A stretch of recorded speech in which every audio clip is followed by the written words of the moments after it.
मित्रों, आज एक बहुत ही महत्वपूर्ण लेकिन छोटा ऐसा एक जो टॉपिक है जो इसी वीडियो में मैं समाप्त करने वाला हूँ, उसके बारे में हम जानकारी लेने वाले हैं। थोड़ी सी मिसअंडरस्टैंडिंग भी है जब हम इसका ट्रांसलेशन अपनी भाषा में देते हैं। तो आप बोलेंगे ऐसा कौन सा टॉपिक है तो जिसे आप जानते हैं। कौन सा है टॉपिक? Imperative sentences. अब आप बोलेंगे Deshmukh sir, already we know it, we learned, लेकिन इसमें एक मुझे थोड़ी सी आपत्ति है। आई हैव ऑब्जेक्शन हियर कि जब मैं आपको अगर पूछूंगा इम्परेटिव सेंटेंस मीन्स व्हाट, तो बहुत से बच्चे बोलेंगे सर आसान है, बहुत ही सिंपल है, आज्ञार्थी वाक्य, आज्ञार्थी वाक्य। ओके, आज्ञार्थी, आज्ञार्थी। अब यहाँ पे मुझे आपत्ति है कि इम्परेटिव सेंटेंसेस सिर्फ आज्ञा ही दर्शाते हैं क्या? फक्त ते आज्ञा सांगतात का? तर नाही। तो फिर जब हमने इसका अनुवाद किया हिंदी में, मराठीमध्ये जेव्हा याचं भाषांतर केलं, तर आपण एकच शब्द उचलला, कोणता? इम्परेटिव सेंटेन्स, आज्ञार्थी वाक्य। मग नवीन माणसाला काय वाटेल की अरे दीज सेंटेन्सेस इंडिकेट आज्ञा, ऑर्डर, पण असं नाहीये हे। These sentences do not express only orders. तो these sentences express orders, no doubt, then advice, then suggestion and then request. इतने काम करते हैं ये। तो इसके बारे में मैं आज आपको जानकारी देने वाला हूँ। पॉइंट हमने सीखा है लेकिन आधा अधूरा सीखा है, तो ये आपका आखिरी चांस है to get detailed information about imperative sentences. इसके बाद फिर कोई भी किताब या कोई भी वीडियो देखने की जरूरत नहीं रहनी चाहिए। First of all, imperative sentences बोले तो क्या? अगर किसी ने आपको पूछा कि इम्परेटिव सेंटेंसेस म्हणजे काय, तो बात ध्यान में रखो, जो भी वाक्य है, जो भी सेंटेंसेस है, अगर वो वर्ब के मदद से शुरू होते हैं तो उन्हें हम कहते हैं इम्परेटिव सेंटेंसेस। ओके, दो sentences which begin with the help of verb. बात ध्यान में रखो, अंग्रेजी में 3 एलिमेंट्स बहुत महत्वपूर्ण है, सब्जेक्ट, वर्ब एंड ऑब्जेक्ट। एकांत बार सब्जेक्ट नहीं रहा चलेगा, ऑब्जेक्ट नहीं रहा चलेगा, लेकिन without verb you can not make the sentence. तो अब ये जो एलिमेंट है ये इसकी शुरुआत करता है, किसकी? इम्परेटिव सेंटेंसेस की। तो इम्परेटिव सेंटेंसेस मीन्स व्हाट? वो वाक्य जिनकी शुरुआत हमेशा किसके मदद से होती है? वर्ब के मदद से, उसे हम क्या कहते हैं? Imperative sentences. ओके, अब आप बोलेंगे सर इसमें सब्जेक्ट नहीं रहता क्या? तो ओके, नो डाउट, इसमें सब्जेक्ट रहता है और वो सब्जेक्ट होता है यू। बात ध्यान में रखो, लेकिन ये सब्जेक्ट छुपा रहता है, हिडन सब्जेक्ट। ये वाक्यों में हम यूज नहीं करते। अब आप बोलेंगे क्यों यूज नहीं करते? तो जब भी हम सलाह देते हैं, सूचना करते हैं, विनती करते हैं या आज्ञा देते हैं, तो किसे आज्ञा देते हैं हम? जो हमारे सामने है। Am I right? तो उसे तो हम सेकंड पर्सन कहते हैं ना मेरे मित्रों। बोलने वाला मैं हूं, तो मैं आज्ञा, विनती, सलाह, सूचना जो भी देना चाहूंगा वो मैं किसे दूंगा? जो यहां प्रेजेंट नहीं है उसे दे दूंगा क्या? तो नो। तो जो मेरे सामने है, तो इसके लिए मैं सामने वाले के साथ बात कर रहा हूं, लेकिन हमेशा मैं you I may not use. तो ये सब्जेक्ट रहता है, वो अज्यूम होता है, कंसीडर होता है, लेकिन वाक्यों में यूज नहीं किया जाता। Is it clear? ओके, अब आप बोलेंगे सर वर्ब से शुरुआत होती है, सब्जेक्ट रहता है लेकिन हिडन रहता है, और वो कौन सा रहता है मेरे मित्रों? तो वो रहता है यू। ओके, और काम क्या है? इंपरेटिव सेंटेंसेस का काम क्या है? तो आज्ञा देना, विनती करना, सलाह, सूचना देना ये इतना बड़ा काम है, सिर्फ आज्ञार्थी वाक्य इस पे मत चले जाओ। ओके, तो इसके दो रूल्स है, दो, एक बनता है अफर्मेटिव और दूसरा है निगेटिव। तो दोनों रूल्स आज ही मैं लेने वाला हूं। देखो, अफर्मेटिव में शुरुआत किससे करने वाले हैं हम? वर्ब से। तो फर्स्ट फॉर्म लेना है आपको वर्ब का, फिर ऑब्जेक्ट, कुछ बचता है तो डाल दो। निगेटिव में आपको सिर्फ और सिर्फ डू का ही यूज करना है। क्यों करना है डू का यूज? क्यों? क्योंकि आपका सब्जेक्ट जो है ना मेरे मित्रों, सब्जेक्ट, वो कौन सा सब्जेक्ट है? वो है यू। हिडन है नो डाउट, लेकिन है ना। तो can you use does with you? No. So you must use only and only do. तो बात ध्यान में रखो, किसी ने अगर पूछा कि डोंट ही क्यों लेते रे, डू नॉट, तो उनको बोलना कि भाई उसमें सब्जेक्ट रहता है, दैट इज हिडन सब्जेक्ट, छुपे वाला है, बट दैट इज यू। और हम यू के साथ कभी भी डू और डज में से डज का यूज नहीं करते, तो हम किसका यूज करते हैं? डू का। तो डोंट निगेटिव के लिए। बाकी रूल सेम रहेगा, कौन सा? V1 ऑब्जेक्ट और जो कुछ बचता है। अब इसमें कुछ दिक्कत नहीं है। ओके, कुछ सेंटेंसेस लेता हूं। मुझे ऐसा कहना है, इकड़े या, इधर आओ। आप बोलेंगे बहुत इजी सेंटेंस है। हाँ, इजी सेंटेंस देने वाला हूं मैं, बाद में थोड़ी सी डिफिकल्ट हो। इधर आओ, तो अब आप बोलेंगे सर, हाँ लिखो कम हियर, बरोबर है। लेकिन बोलते वक्त मैंने यहाँ पे कृपया, कृपा करके ऐसा नहीं लिया। अगर मैं वैसा करता, कृपा करके इधर आओ, कृपया इकड़े या, तो आप बोलते हो ओके ओके सर प्लीज लेंगे हम। लेकिन हर बार मराठी और हिंदी वाले कृपा करके, कृपया ऐसा शब्द नहीं लेते। वो बोलते वक्त अपने अदब से, अपना जो टोन है, ये टोन के मदद से वो पोलाइटनेस दर्शाते। वो politeness you must know it. इकडे या बरं, आता इकडे या बरं, तर बोलताना जी मी एक अदब दाखवली, एक आदर दाखवला, तो आपको प्लीज लेना ही है अंग्रेजी में। कम हियर प्लीज, अब शुरू में भी ले सकते हैं, प्लीज कम हियर। तो ऐसा मत बोलो सर उसने कृपा करके कहा बोला, कृपया इकडे या असं कुठं म्हटले ते? अरे नाही म्हटले, लेकिन अपने से बड़ा आदमी है तो उनकी बोलने की स्टाइल थोड़ा सा देखो। अपने मराठी हिंदी में आदरार्थी बोला जाता है, अंग्रेजी में प्लीज। तो ऐसा मत सोचो कि उसने कृपा करके इधर आओ ऐसा नहीं बोला, तो हमने सिर्फ कम हियर ऐसा ही बोला। Come here please, come here ma'am, come here sir. तो अपन सर के लिए, मैम के लिए मराठी में शब्द नहीं लेते, लेकिन हम अंग्रेजी में लेते हैं ना। तो वैसा थोड़ा सा अब you must be mature my friends. Okay, हाँ, नेक्स्ट सेंटेंस मुझे ऐसा कहना है, तिकड़े जाऊ नका, उधर मत जाओ। कैसे करेंगे? अब निगेटिव है तो don't go there please. Please लेने में क्या दिक्कत है?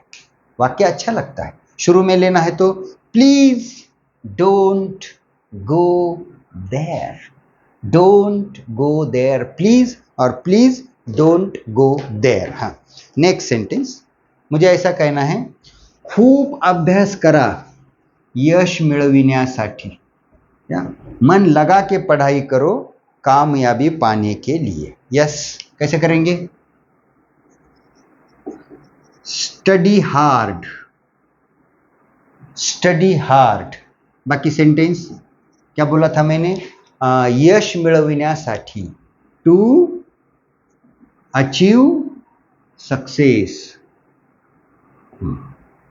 Study hard to achieve success. कुछ बच्चे to achieve success study hard, लेकिन मेन सेंटेंस ये माना जाएगा आपका, चाहे वो अंत उधर लिख रहे हैं, इसका मतलब RPS if you are using at the beginning, ये मेन सेंटेंस नहीं बनता, यही मेन सेंटेंस है। Study hard, study honestly, to achieve success. कुछ बच्चे टू गेट सक्सेस ऐसा भी लेते हैं। ओके, मुझे ऐसा कहना है, हिरवळीवर खेळू नका, हरियाली पे मत खेलो। लॉन, लॉन नहीं क्या आजकल आते, लॉन। हाँ, तो उस पे मत खेलो, ऐसा मुझे कहना है। हाँ, कैसे करेंगे आप? या ग्रास, यस। तो निगेटिव बोला मैंने, हरियाली पे मत खेलो। Don't play on the grass या on the lawn. Don't play on the grass. Okay. Next sentence. Railway थांबविण्यासाठी ही साखळी ओढा. यस. रेल रुकवाने के लिए यह चैन खींचे. कैसे करेंगे आप? Pull this chain, RPS, to stop the train. देखो, पुल दिस चेन ये मेन सेंटेंस है, टू स्टॉप द ट्रेन. अब आगे पीछे आप प्लीज भी लगा सकते हो. Please pull this chain to stop the train. Okay. हाँ, मुझे ऐसा कहना है, त्याचं म्हणणं ऐका, उसका कहना सुनो. लिसन टू, गए वाला शब्द है आपको. Listen to him. कुछ बच्चे ओबे भी लेते हैं, ओबे चलता है ना. This word already we used, obey him या listen to him. Okay. Next sentence.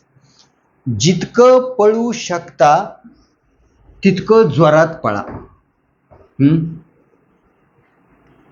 जितनी तेज भाग सकते हो उतना तेज दौड़ो. यस. तो यहां पे तेज दौड़ो, जोरात पळा, हे मेन वाक्य है. Run fast as much as you can.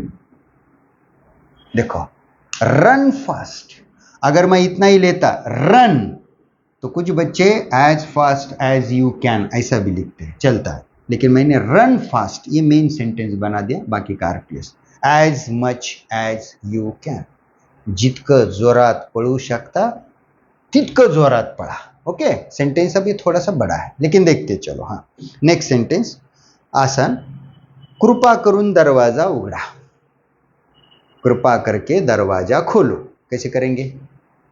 Please open the door या ओपन द डोर प्लीज. हे पण बरोबर है. Open the door please. मुझे ऐसा कहना है, कृपा करके इधर ध्यान दो, जरा इकडे लक्ष द्या, कृपा करके असं. Please pay your attention here. बोलताना आपण अटेन्शन हिअर प्लीज असंच बोलतो बरं का. पे युअर अटेन्शन हिअर किंवा attention please, pay your attention, काही हरकत नाही. लेकिन pay your attention here please, that is full sentence, complete sentence. हां. Next sentence. वर्गात शांतता पाळा. कक्षा में शांतता या शांति बनाए रखे. Yes. Keep silence in the class और इन द क्लासरूम. राइट. या हो सकता है मैं ऐसा बोलूंगा, आवाज करू नका, आवाज मत करो. Don't don't make noise. Don't make noise. Okay. हां, त्यालाच आपण अफर्मेटिव्ह मध्ये कसं घेतलं होतं, keep silence in the class. जमत असेल तर नीट बसण्याचा प्रयत्न करा. यस. अगर जमता है तो ठीक तरीके से बैठने का प्रयास करो. कसं करता है? यस. मैं यहां लेता हूं थोड़ा. यस. अब देखो, प्लीज वगैरह लेना है तो आप ले लो. Try to sit properly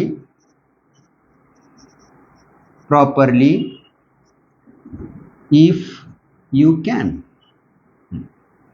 try to sit properly if you can. मतलब हो सकता है, अगर आप बैठ सकते हो तो ठीक तरीके से बैठने की कोशिश करो. जर बसू शकता नीट तर जरा नीट बसण्याचा प्रयत्न करा. Try to sit properly if you can. Okay. अगर मुझे किसी बच्चे से कहना है कि हस्ताक्षर सुधारा, आपकी जो हैंडराइटिंग है हस्ताक्षर सुधारो, तो कैसे करेंगे?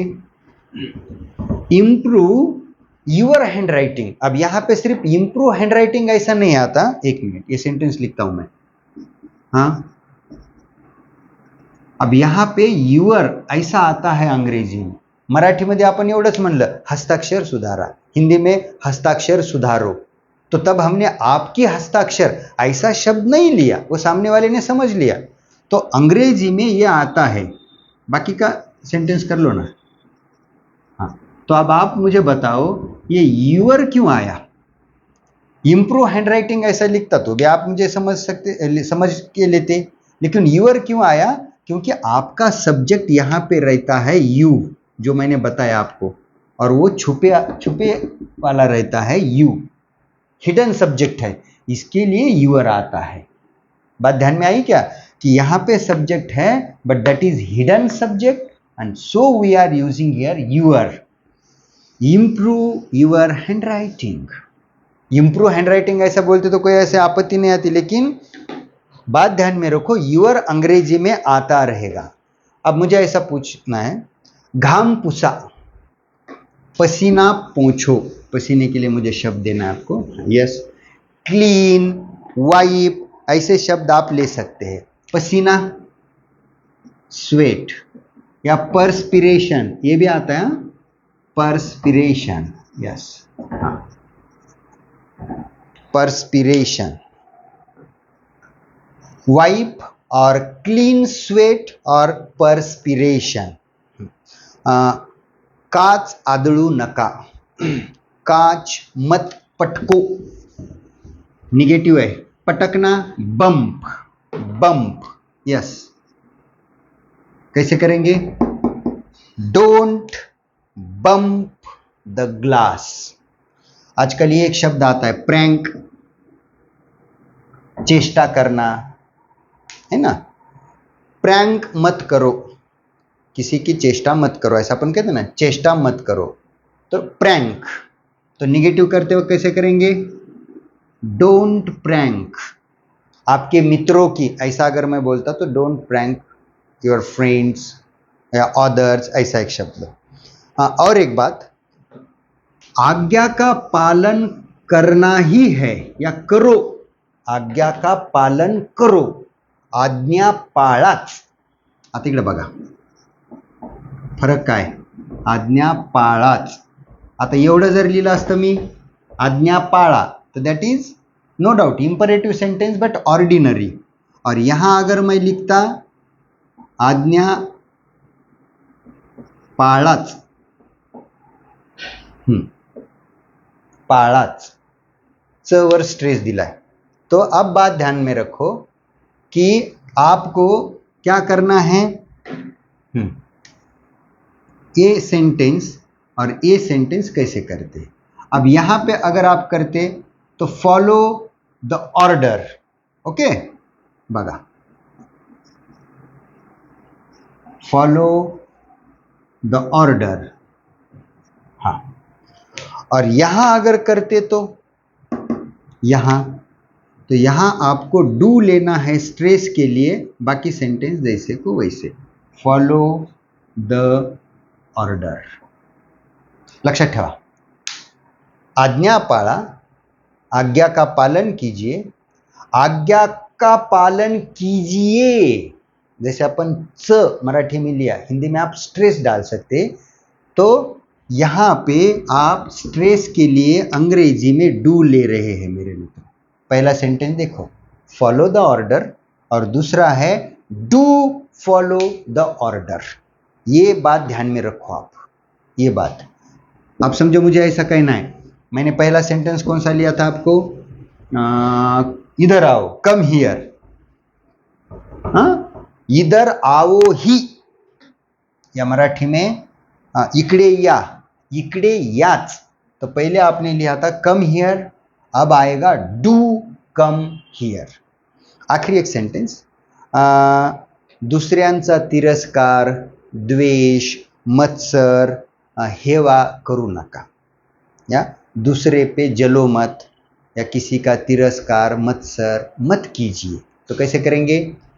डोंट बी जेलस, ऐसा भी लेते हैं कुछ बच्चे, डोंट बी जेलस, या डोंट हेट, हेट, ये शब्द आपको आते हैं, डोंट हेट। एक शब्द और देता हूं मैं,